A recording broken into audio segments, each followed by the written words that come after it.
So today I'm going to be unboxing a new sprayer that I've never actually used before. So here it is. It is the SprayIT Pro 21, and I went and looked it up. I got some information about it.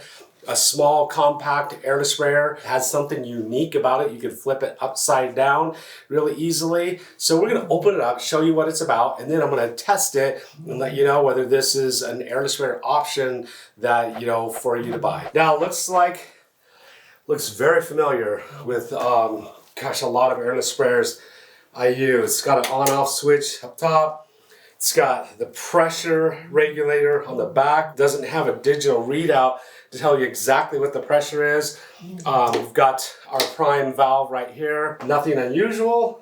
Same thing, just telling you just typically how to run an airless sprayer, which I already know how to do. Let's just put this thing together so you can look at it together. So at first look, it looks very similar. If you're watching this video, it'd be interesting, what sprayer does this sprayer look like to you? There's several major manufacturers of sprayers out there. Does this look familiar? Does it look completely unique? The plastic, definitely, it's not an industrial plastic. It's looks like inexpensive plastic. I think, one thing, in order to have this sprayer, when I looked it up, it was $750. In order to have a sprayer, $750, you're gonna have to cut costs someplace to make it affordable. And I would assume that would be one of the places you can cut costs. Well, look at the front of it. It's got this whole lower end. Looks extremely familiar. I want to tell you who it looks like. I want you people in the comments that are familiar with airless sprayers, let me know who it looks like. One thing I read, and I'm going to do it right now, I read that it has a very unique handle design, which is this right here. Here's your handle. That makes it so you can actually set it upside down and store it upside down. So I can set the sprayer upside down and I can actually store it like that. And my first thought was, why the heck would I want to store it upside down? One of my thoughts was, all the oil is going to pour right out of the piston reservoir all over my sprayer. So I'm not sure I want to store it upside down, but what I read was you can take off your intake tube. Now you can pour pump protector right down in here and fill it up with pump protector, and it'll keep it from corroding. And I thought that actually makes a whole lot of sense, because when it's turned upside down the other way, nothing is actually, there's just a ball that would hold any fluid in there. It's probably all just going to leak out into your intake tube over time, and then that's all going to be left without any fluid, any protector in it, and it could actually corrode over time. And I know that does actually happen, because when my sprayer is set for a long period of time, that ball does corrode and get stuck in there, and that could be why, because you don't have fluid down in there keeping it from corroding. But my big concern is all the oil inside the reservoir that lubricates the piston and the piston packings is all going to now leak out, spill down my sprayer. So it's kind of an interesting thought, interesting design. I do like the handle itself. The handle itself, you got multiple ways you can grab it by. You can grab it two hands, you can grab it one hand, kind of cool. The feet and stuff, the feet and handle does actually look pretty strong. Doesn't look low quality like some of the do-it-yourself sprayers in your local hardware stores. So that's kind of cool. Looks like it's, take some abuse. Side of the back of a painter's van, bounce around, getting kicked around. For $750, when you compare it to some higher end, small airless sprayers, say like a Tritech T3 or Tritech T4, you're talking, somewhere in the range $1,200, $1,100, $1,300. In order to save costs, you're going to have to save costs by, cutting costs someplace. I mean, this is definitely not industrial plastic. I kind of don't like that. It's kind of like a cheap toy plastic. This seems like it can break really easily. But I think it's now just time to we gotta run some water through this thing and see how it sounds. So here we go. I'm gonna turn it on. We're gonna prime it like any airless sprayer.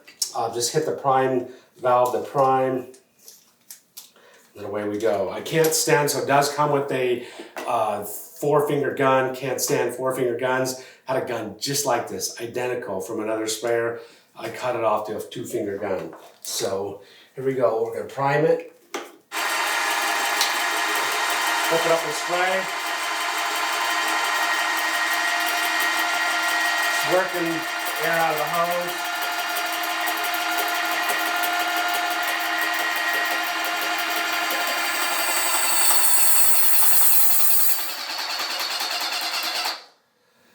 For a second, that didn't sound so good. I thought it was air coming out of the gun tip, so it stopped and it sealed. I thought water was going to go shooting everywhere, but it didn't. Maybe I better put a test before I put a tip on it first.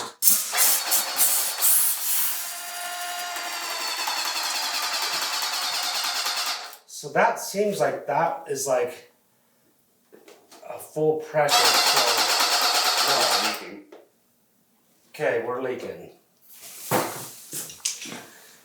It's a good thing we tested it with water first, not paint.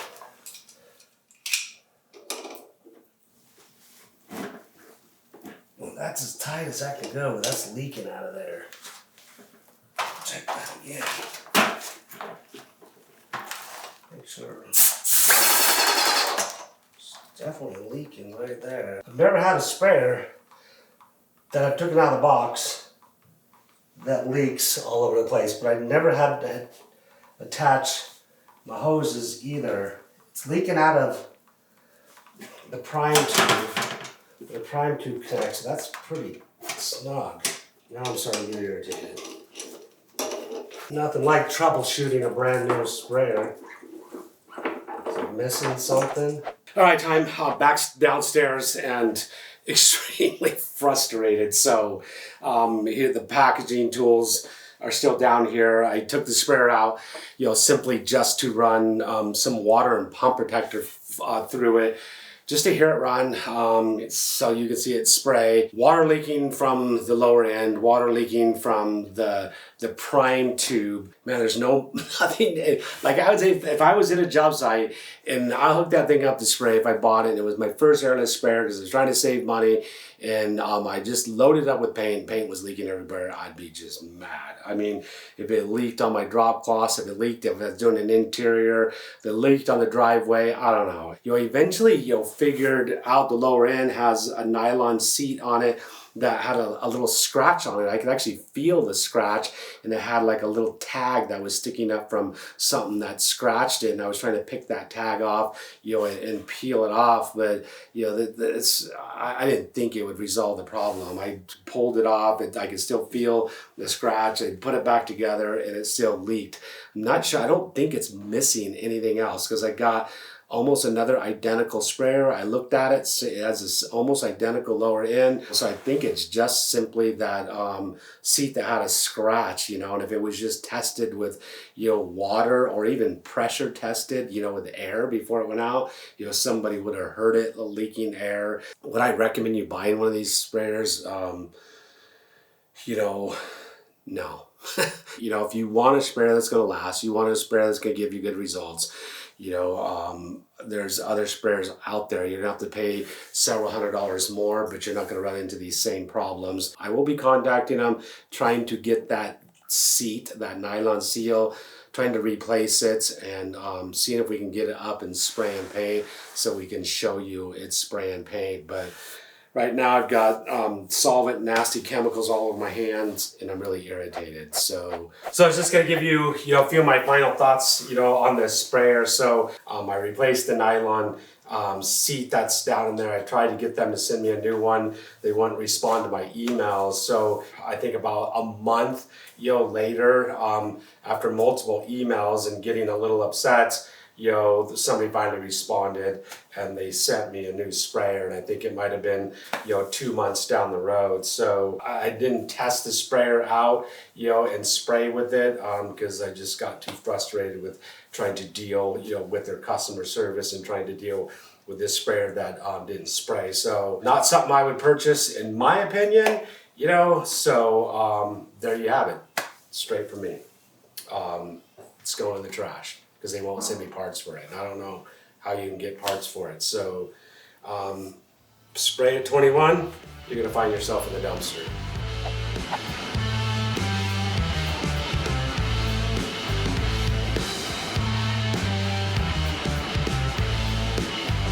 Sprayer's not worth buying SprayIT Pro 21